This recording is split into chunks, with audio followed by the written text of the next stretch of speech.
வாழ்க வளமுடன். Welcome back to English Teacher channel. This is Mano. Part of speech. Part of speech is one of the most important to the English grammar. That's why we are going to see the part of speech. So many viewers watch this video without subscription. Please be subscribed to my channel for upcoming videos. Part of ஸ்பீச்னா என்ன அப்படிங்கிறது almost எல்லாருக்கும் தெரியும்னு நான் நினைக்கிறேன். Part of ஸ்பீச்ங்கிறது வந்து noun, pronoun, verb, adverb, adjective, conjunction, interjection, preposition இந்த 8 சேர்ந்தது தான் பார்ட் ஆஃப் ஸ்பீச். 8 இது சேர்ந்தது பார்ட் ஆஃப் ஸ்பீச். இது எல்லாருக்குமே தெரியும். பட் நவுன் என்ன, ப்ரொனவுன்னா என்ன, வெர்ப்னா என்ன, அட்வெர்ப்னா என்ன, ப்ரிபோசிஷன் இது எல்லாமே வரும். ஓகே, இதை எங்கெங்க வரும், எப்படி யூஸ் பண்றது, இதை எப்படி ஐடென்டிஃபை பண்றது அப்படிங்கிறது வரைக்கும் நம்ம இன்னைக்கு பார்க்க போறோம். So watch this video still the end. Noun, நவுன்னா என்ன? ஃபர்ஸ்ட் பர்சன், திங்ஸ், அனிமல்ஸ் இந்த மாதிரி இது எல்லாம் நேச்சர் திங்ஸ் இது எல்லாமே என்ன சொல்லுவாங்க அப்படின்னா நவுன்னு சொல்லுவாங்க. இல்லை நேமிங் வேர்ட்ஸ் அப்படின்னு கூட சொல்லலாம். ஓகேங்களா, நேமிங் வேர்ட்ஸ்ன்னு சொன்னாலே அது நவுன் தான். திங்ஸ், பர்சன், பிளேஸ் இது எல்லாத்தையுமே ஐடென்டிஃபை பண்றது. இப்போ for example she lives in ஊட்டி. அப்போ நம்ம she வந்து நவுன் சொல்லுமா அப்படி கேட்டா இல்ல, இது she நவுன் கிடையாது. இங்க நவுன் வந்து எது அப்படின்னா ஊட்டி. ஓகேங்களா, இங்க என்ன கொடுத்துருக்காங்க, பிளேஸ். ஊட்டிங்கிறது பிளேஸ். இந்த மாதிரி பிளேஸ் வந்தாலும் நவுன் தான், பர்சன் வந்தாலும் நவுன் தான், பிளேஸ் வந்தாலும் நவுன் தான், அனிமல்ஸ் வந்தாலும் நவுன் தான். இப்போ she lives in ஊட்டி அப்படின்னு சொல்லிக்கோ. இந்த ஊட்டி இது வந்து noun. Did you see that car? நீ அந்த காரை பார்த்தியா அப்படின்னு நம்ம கேட்கிறோம். ஸோ அங்கே காருங்கிறது என்ன அப்படின்னா நவுன். இந்த மாதிரி ஏதாவது ஒரு திங்ஸை மென்ஷன் பண்ணுறதா இருந்தாலும் நவுன். இங்கே காருங்கிறது ஒரு திங்ஸ், அதை மென்ஷன் பண்ணுறதுனால did you see that car, நீ அந்த காரை பார்த்தியா அப்படின்னு நம்ம கேட்குறோம். அப்போ அந்த காருங்கிறது வந்து என்ன அப்படின்னா நவுன். அடுத்து ப்ரனவுன். ப்ரனவுன்னா என்ன? ப்ரனவுன்னா ஒன்றுமே கிடையாது, ரீப்ளேஸ் ஆஃப் நவுன்ஸ். ஓகே, நவுன்ஸை வந்து நம்ம ரீப்ளேஸ் பண்ணுறது. she lives in ஊட்டி அப்படின்னு நம்ம இந்த சென்டென்ஸை எழுதியிருக்கிறோம். ஸோ அடுத்து நம்ம எழுதும் போது என்ன எழுதணும்? It is beautiful place. Beautiful place in Tamil Nadu. Tamil Nadu, தமிழ்நாட்டிலே அழகான ஒரு பிளேஸ், தமிழ்நாட்டில் ஒரு அழகான பிளேஸ் ஊட்டி. ஊட்டியும் ஒண்ணுதான். இட் இஸ் பியூட்டிஃபுல் பிளேஸ் இன் தமிழ்நாடு. தமிழ்நாட்டில் இருக்கிற ஒரு பியூட்டிஃபுல் பிளேஸ் ஊட்டி. இப்போ நம்ம திரும்ப எழுதும் போது நம்ம ஊட்டின்னு எழுதல, ஏன்?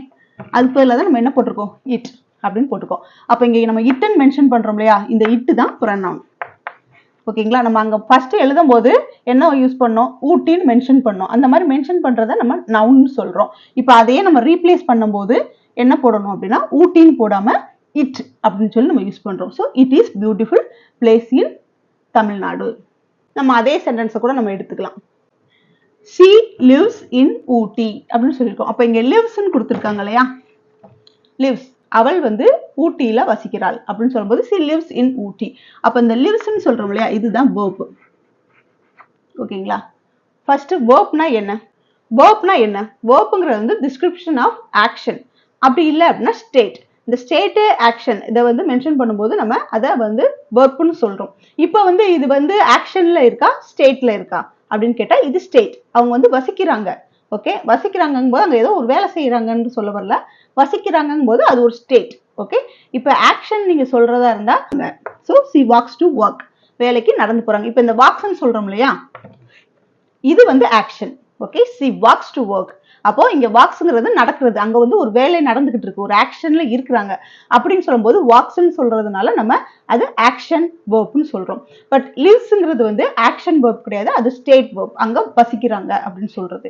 she walks to work அப்படின்னு நம்ம சொன்னோம். இது வந்து என்ன டென்ஸ்ல இருக்கு அப்படின்னு கேட்டா பிரசன்ட் டென்ஸ், அவங்க வேலைக்கு நடந்து போயிட்டு இருக்காங்க. ஸோ இதையே நம்ம பாஸ்ட்ல எழுதும் போது she walked to work. Okay, இதே நம்ம பாஸ்ட்ல எழுதணும் அப்படின்னா she walked to work.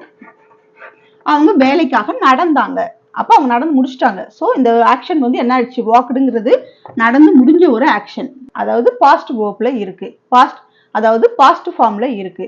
So she walked to work, அவங்க வேலைக்காக நடந்தாங்க. இதையே நீங்க ஃபியூச்சர்ல சொல்லும்போது she will walk. இங்க வந்து வாக்டுன்னு வரக்கூடாது, இங்க வந்து வாக் தான் வரணும். ஓகேங்களா, she will walk to work, அவங்க வேலைக்காக நடப்பாங்க. ஸோ வேலைக்காக அவங்க வேலைக்கு நடப்பாங்க, இனிமே தான் நடக்க போறாங்க. ஸோ அவங்க வேலைக்கு நடப்பாங்கன்னு சொல்லும்போது she will walk to work, அவங்க வேலைக்கு நடப்பாங்க அப்படின்னு சொல்றது. நம்ம அந்த டென்ஸை மட்டும் மாற்றணும். இது எல்லாமே எப்படி இருக்கு அப்படின்னு கேட்டா simple present, simple past and simple future. இந்த மாதிரி சிம்பிள்ல தான் நம்ம கொடுத்துருக்குறோம். இதை பத்தி நீங்க இன்னும் மேலும் தெரிஞ்சுக்கணும்னா அதுல இன்னும் கண்டினியூஸ் இருக்கு, பெர்ஃபெக்ட் இருக்கு, பெர்ஃபெக்ட் கண்டினியூஸ் எல்லாம் இருக்கு. அதை வந்து இன்னொரு வீடியோவில் நான் அப்லோட் பண்றேன். நெக்ஸ்ட் வந்து வெர்ப் வந்து நம்ம என்ன சொன்னோம் அப்படின்னா டிஸ்கிரிப்ஷன்ஸ் ஆஃப் ஆக்ஷன் அண்ட் ஸ்டேட்னு சொன்னோம். பட் அட்வெர்ப்னா என்ன அப்படின்னா நவுனை வந்து ரீப்ளேஸ் பண்றது நம்ம என்ன சொன்னோம் அப்படின்னா ப்ரொனவுன் சொன்னோம். அட்வெர்ப் வந்து மீனிங் ஆஃப் அட்ஜெக்டிவ்ஸ் அண்ட் வெர்ப்னு சொல்லலாம். இப்போ my niece called me yesterday.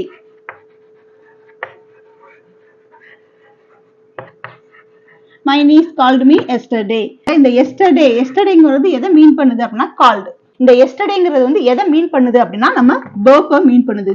இந்த மாதிரி verb-ஐ மீன் பண்ணா அது adverb. இந்த adverb வந்து verb என்ன செய்யுது, verb-ஓட ஃபங்க்ஷனை நம்ம சொல்றோம். That is the informations about the verb. verb-ஐ பத்தின ஒரு information. Another one examples of adverb. She quickly changed her clothes. அவ வந்து அவளுடைய ட்ரெஸ்ஸை வந்து சீக்கிரமா சேஞ்ச் பண்ணிடுவா. நம்ம சொல்லும் போது எப்படி மாத்துறாங்க, அந்த verb வந்து எப்படிங்கிற கொஸ்டினுக்கு ஆன்சரா வரும்போது நம்ம அதை அட்வெர்ப்னு சொல்லுவோம். அவங்க ட்ரெஸ்ஸை சேஞ்ச் பண்றாங்க நம்ம பார்த்தோம். she quickly changed her clothes அப்படின்னு நம்ம பார்த்தோம். ஸோ இங்க சேஞ்சுங்கிறது verb, இங்க quicklyங்கிறது வந்து என்ன அப்படின்னா அந்த verb வந்து என்னது எப்படி பண்றாங்க அப்படிங்கிற கொஸ்டினுக்கு ஆன்சரா வருது. அதனால இது வந்து அட்வெர்ப். இந்த மாதிரி மீனிங்ஸ் ஆஃப் அட்ஜெக்டிவ்ஸ் அண்ட் வெர்புக்கு நம்ம அட்வெர்பை யூஸ் பண்ணலாம். நெக்ஸ்ட் பாருங்க அட்ஜெக்டிவ். நவுனை பத்தின இன்ஃபர்மேஷன். இது வந்து நவுனை பத்தின இன்ஃபர்மேஷன். இப்ப வந்து richest man.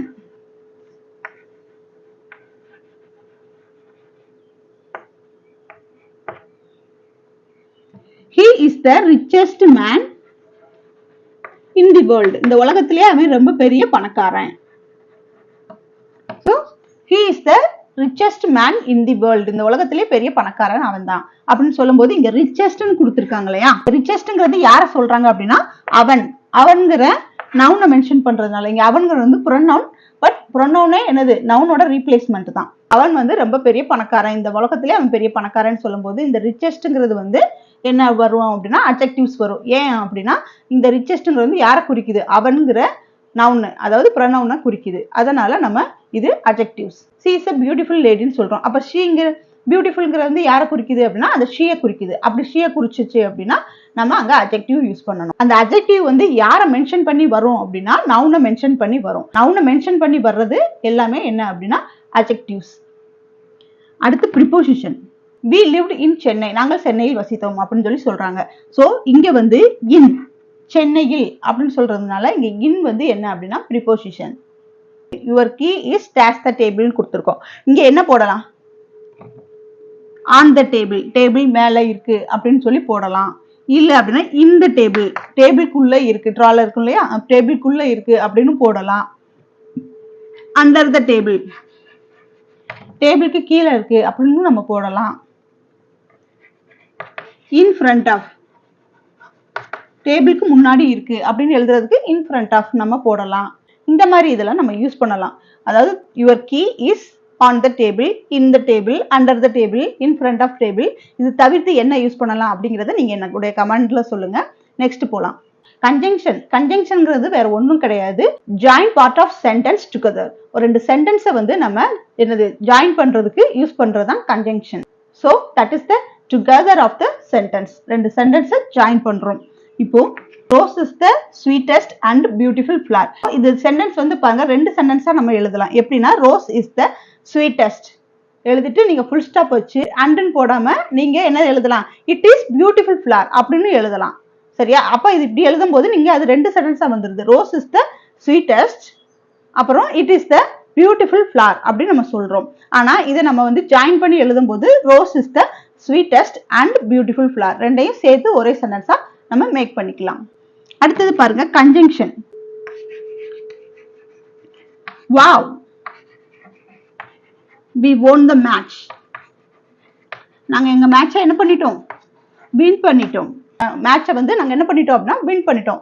wow, we won the match அப்படின்னு சொல்லி நம்ம சொல்லுவோம். ஸோ இன்டர்செக்ஷன்ங்கிறது வந்து ஒரு ஸ்ட்ராங் ஃபீலிங்ஸ் அண்ட் எமோஷன். ஓகேங்களா? உங்களுடைய ஸ்ட்ராங் ஃபீலிங்ஸை எமோஷன்ல நம்ம எப்பவுமே ஒரே ஸ்டேட்மெண்ட்டாவே பேசிட்டு இருக்க மாட்டோம். திடீர்னு அடிபட்டுருச்சு அப்படின்னா அடிபட்டுருச்சு அப்படின்னு நம்ம சொல்ல மாட்டோம். ஐயோ அடிபட்டுருச்சே அப்படின்னு தான் நம்ம சொல்லுவோம். நம்மளோட ரியாக்ஷனும் சரி, நம்மளோட எமோஷனும் சரி மாறிடும், டக்குன்னு மாறிடும். கால் தட்டிடுச்சு அப்படின்னா நம்ம உடனே என்ன ஃபீல் பண்ணுவோம் அப்படின்ற ஒரு ரியாக்ஷன் வரும். சரியா? இதுவும் ஒரு இன்டர்செக்ஷன் தான். இந்த மாதிரி சடனா நடக்கிற ஒரு ரியாக்ஷனுக்கு நம்ம இன்டர்செக்ஷன் யூஸ் பண்ணுவோம்.